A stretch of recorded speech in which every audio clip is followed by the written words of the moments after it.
En vrai, je serais pas contre pour un autre volontariat. Il y a une ville qui me tenterait bien, c'est Lisbonne. Allez hop, je vais faire mes affaires. Cabin attendants, all doors and park bitte. Bien atterri à Lisbonne. Ces derniers temps, j'ai beaucoup bougé. Il y a 2 mois, j'étais au Vietnam et aujourd'hui, je suis au Portugal. Et à chaque fois que je change d'endroit, j'ai l'impression de prendre un peu de recul. Pas seulement sur ce que je fais, mais aussi sur la façon dont j'en suis arrivé là. Et quand je regarde en arrière, je me rends compte que j'ai grandi dans quelque chose d'assez stable, avec une base solide et pas de parents qui divorcent. Pendant longtemps, ça m'a laissé une sensation un peu étrange, parce que je savais très bien que certains partaient avec beaucoup moins. Et quand tu sais ça, tu as l'impression que tu n'as pas vraiment le droit de te rater. Oui, je sais, dit comme ça fait un peu «Oh, le pauvre garçon, tout allait bien pour lui et il trouve quand même un problème». Mais c'est justement ça, le truc. Quand tu démarres avec une base correcte, t'as l'impression qu'il faut absolument faire quelque chose. Comme si, quelque part, il y avait un petit jury invisible qui notait tes décisions. Un truc du genre «Bon, avec ce que tu as reçu, tu comptes faire quoi, exactement ?» Alors dans ma vingtaine, je me mettais la pression tout seul. Toujours cette sensation qu'il fallait avancer et prouver un minimum que je n'étais pas en train de gâcher une situation plutôt confortable. Et avec ça, j'ai toujours été quelqu'un d'un peu anxieux. Comme un stress permanent avec cette petite voix qui dit «Ça va, tu en fais assez, t'es sûr que tu ne te reposes pas un peu trop sur tes acquis?» Et avec le temps, j'ai compris que le meilleur moyen de ne plus subir cette voix, c'était d'agir. Alors j'ai commencé par créer cette chaîne YouTube. Et j'ai décidé de casser ma routine habituelle.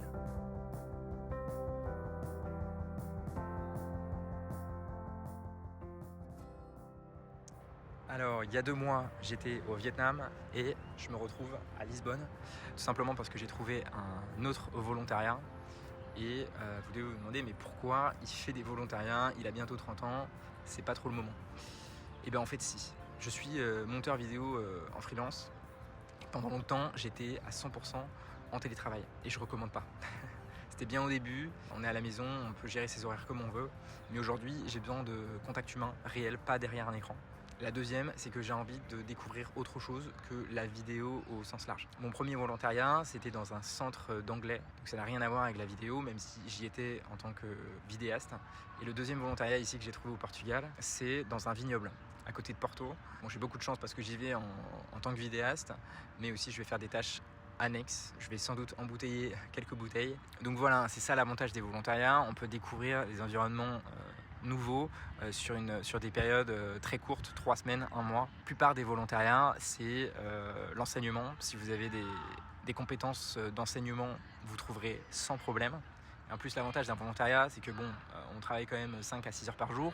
Ça va, ça laisse quand même un petit peu de temps pour travailler sur des projets clients ou alors travailler sur des projets YouTube, et ça c'est génial. Et du coup c'est ça aussi l'intérêt, c'est de pouvoir travailler sur ce projet de chaîne YouTube et pouvoir publier un maximum de vidéos tout en découvrant un nouvel environnement. Allez, c'est bon, terminé. Coupé, parce que je fous un bordel de fou.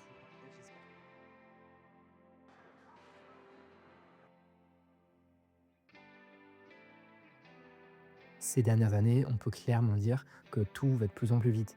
Les outils, les tendances et les façons de travailler changent. Et dans mon métier, c'est particulièrement visible.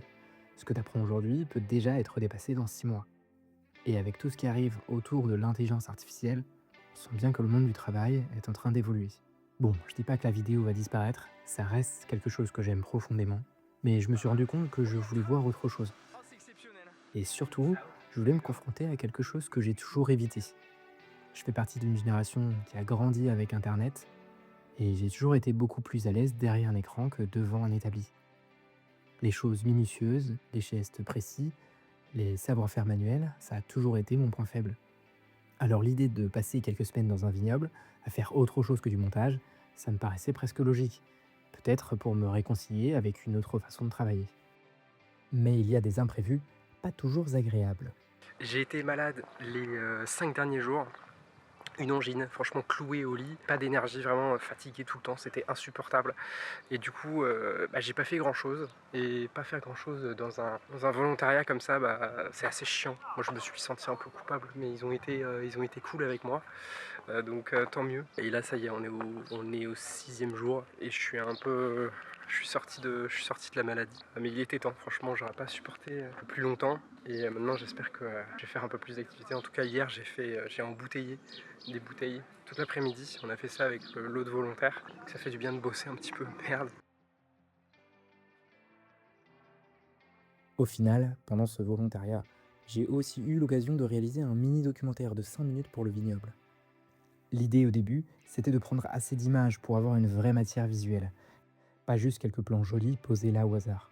Donc j'ai commencé par filmer tout ce que je pouvais autour de moi, les vignes, l'ambiance, les gestes, les détails et un peu la vie du lieu. Et il me fallait une interview de Thiago, le gérant. Il a parlé de lui, de son entreprise, mais aussi du travail dans les vignes à cette période de l'année, entre février et mars. Franchement, je suis content du résultat. J'avais pas de moyens énormes, pas une grosse équipe, pas une prod derrière moi, mais justement, ça m'a rappelé qu'on peut faire des choses vraiment correctes avec peu, à partir du moment où on s'implique et qu'on essaie de raconter quelque chose proprement. Et c'est aussi ça que j'ai aimé dans cette expérience avec Wallpakers. Au-delà du voyage, au-delà du changement de décor, il y a ce côté très concret où tu vis quelque chose, tu rencontres des gens, tu participes à un projet, et parfois ça t'amène à créer des choses que tu aurais probablement jamais faites dans ton quotidien habituel. Et c'est ça que je trouve inspirant avec ce genre d'expérience. Tu pars pour découvrir un endroit, et au final tu repars avec bien plus que ça. Des images, des rencontres, un peu plus de recul, et parfois même une vidéo dont tu es fier. And essentially, it's a family-owned business because it's me, my wife, a cousin, and my father. And then, of course, there is plenty of people in the area that help me, which I will be telling you about in a second.